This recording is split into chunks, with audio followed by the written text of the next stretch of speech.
Batman is perhaps the most well-known fictional portrait of a peak human. He is the ideal physical and mental specimen.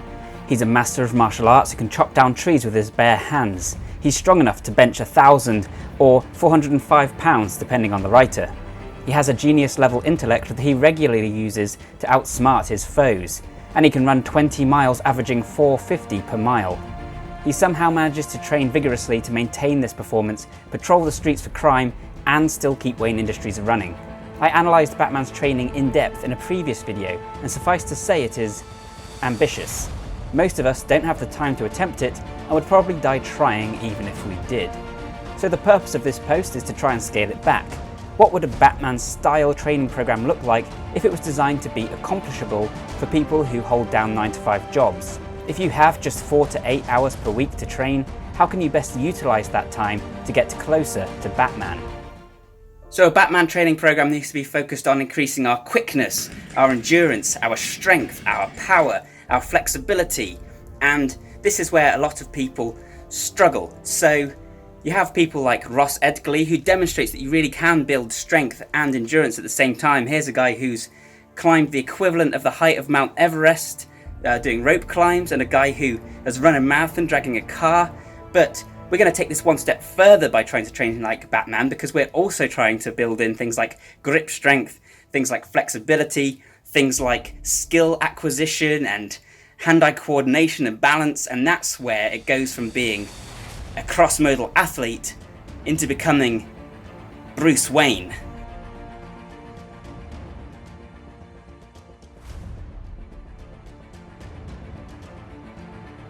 Before I get right into it though, I just want to say that this is not a beginner routine. This is for more advanced lifters, people who already have a good basis of strength, the foundation of mobility. It's designed to be achievable, but it's still pretty intense.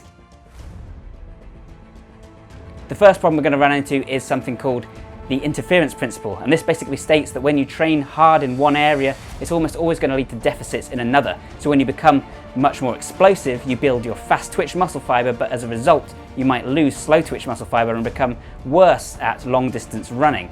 The other problem we're going to run into is burnout. If we're doing all those types of training, things like grip strength training, which is really taxing for the nervous system, then you're going to burn out really fast. The first thing that I'm going to recommend is smart exercise selection. In other words, choosing exercises, moves, that aren't just targeting one thing, but target multiple things. Things that give you more bang for your buck, they give you multiple benefits, let you train things like balance at the same time as strength and performance. So for instance, you could do a squat, yes, and a squat is a fantastically functional exercise for building a posterior chain, but why not do a one-legged weighted squat, a pistol squat with bare feet on the ground outside? That way you're training your foot strength, you're training your balance, and you're training your legs, and you're training your mobility. So something like that. Another one of my favorites is the weighted monkey bars. So I put a weight belt on, and then I do monkey bars backwards and forwards. That's fantastic for your grip, that's fantastic for your core, for your work capacity. It's actually very exhausting because you keep going. It involves an isometric hold, and of course it's a great lats workout, a great biceps workout. Other examples, something like bouldering, rock climbing, that's fantastic for your grip, for your lats, for your strategy, for your cardio, your endurance, for your legs even. Rock climbing involves legs a lot more than most people realize. Then you've got something like heavy bag work. This is going to build your cardiovascular endurance, but at the same time it's also great for your shoulders, for your triceps, for your pecs, for your core, for your legs. And if you're throwing in kicks and things in there, then it's building flexibility, and at the same time it gives you a chance to practice your martial arts technique. Hangs are fantastic. They also build your grip. They also are great for your posture, for your mobility, and for your mental endurance and your muscle endurance. So exercises like these that do lots of different things all at once are fantastic.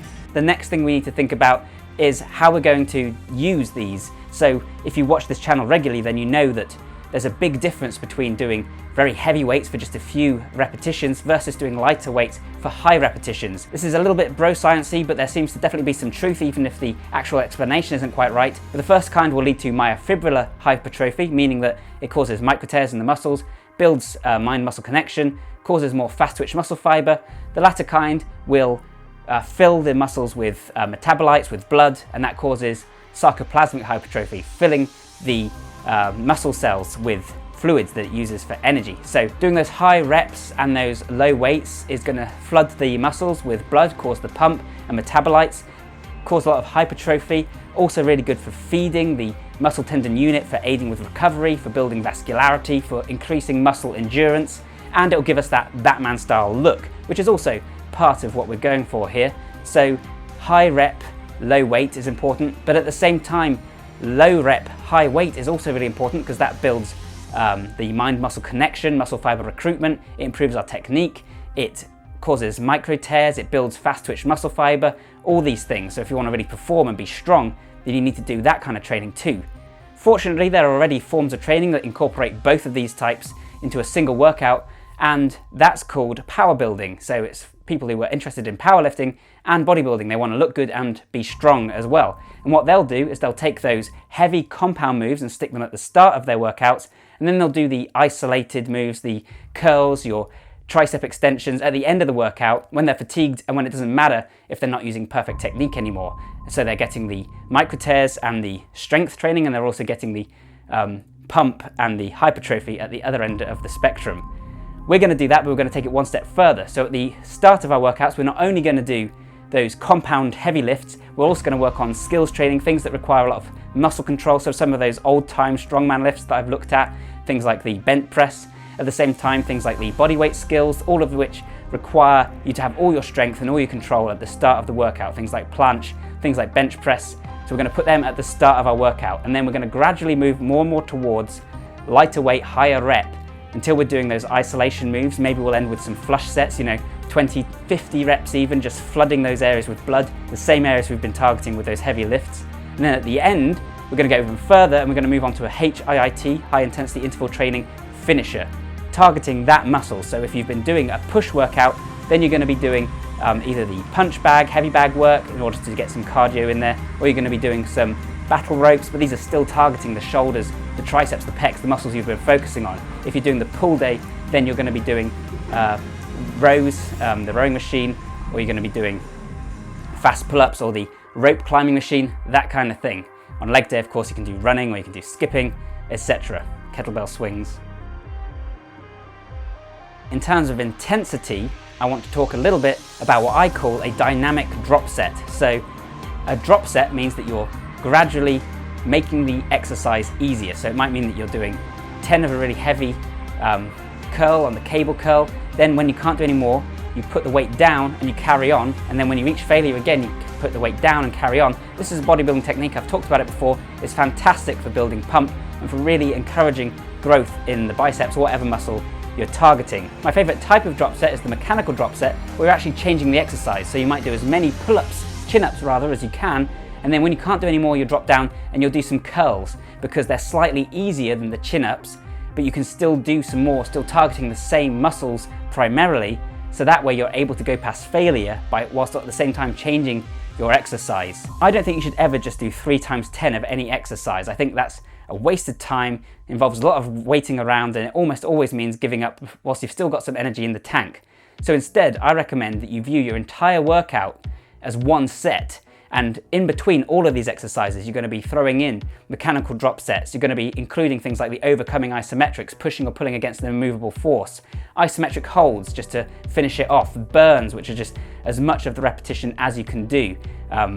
Taking longer rest times when you need them, taking shorter rest times when you need them, doing supersets, that means exercises back to back, miniature circuits. So instead of seeing them as separate exercises, you're going to go from your top really complex movements all the way through to your HIIT, and whilst you're doing it, you're going to be mixing up the number of sets and the number of reps. You're going to be pushing against an unstoppable force, you're going to be holding weights in place, you're going to be doing just as many repetitions as you can at times, you're going to be taking short breaks, long breaks, you're going to be doing things back to back, and whilst doing this, you're going to be targeting the same kind of muscle groups and in a functional and an isolated way, and by the end of it, trust me, it really hurts.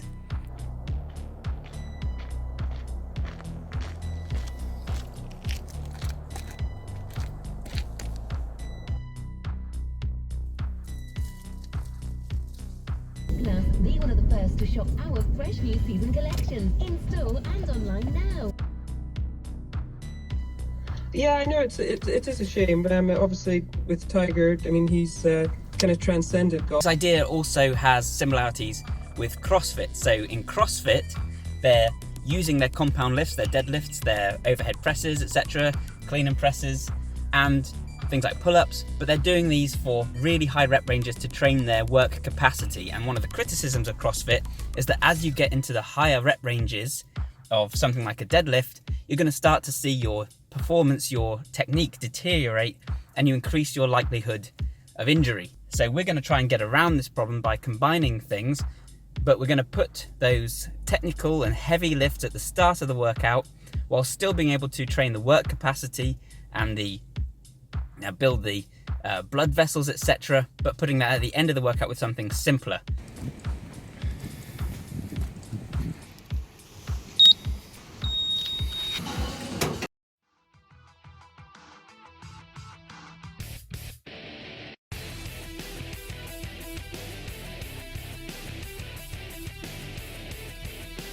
Okay, so that's given you a clue as well as to how we're going to structure this program. We're going to be doing a push-pull legs routine, except we're also going to do a fourth full body routine. So I call that PPL-FB, so PPL full body. And the reason for this, PPL is really good for both beginners and experts because it gives you all your pushing movements on one day, all your pulling movements on another, and all your legs on another.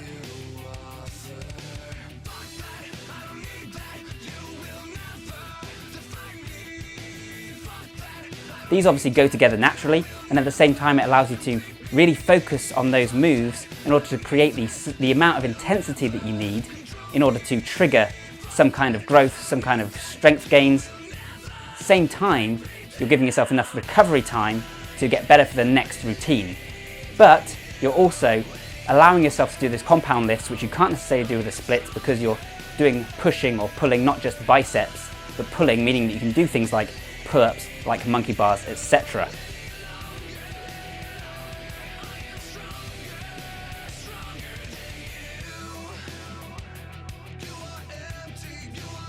The only problem with PPL is that it doesn't allow you to train the same muscle groups almost at all more than once a week. So a lot of studies are now showing that it takes about 48 hours for us to recover from a workout in any specific muscle group, and that training more than once a week will allow you to see better gains, better protein synthesis, and it's optimal. So why wait a whole week when you could be getting gains faster? But by doing PPL and then a fourth full body routine, you can that way top up the muscles and encourage a bit more protein synthesis. And at the same time, it gives us the perfect opportunity to focus on a kind of metcon workout, a metabolic conditioning workout. So that way we're able to increase our cardio fitness even more, and we're going to do a kind of circuit. And then I recommend that you end this with a 4-mile or a 6-mile run, because almost every time Batman's workout is described, it always involves a bit of LISS, and at the same time, this has got a lot of benefits too. It helps to strengthen and increase the size of the left ventricle, which lowers our resting heart rate, helps us to be calmer, and so I really think there's a place for that in your workouts as well.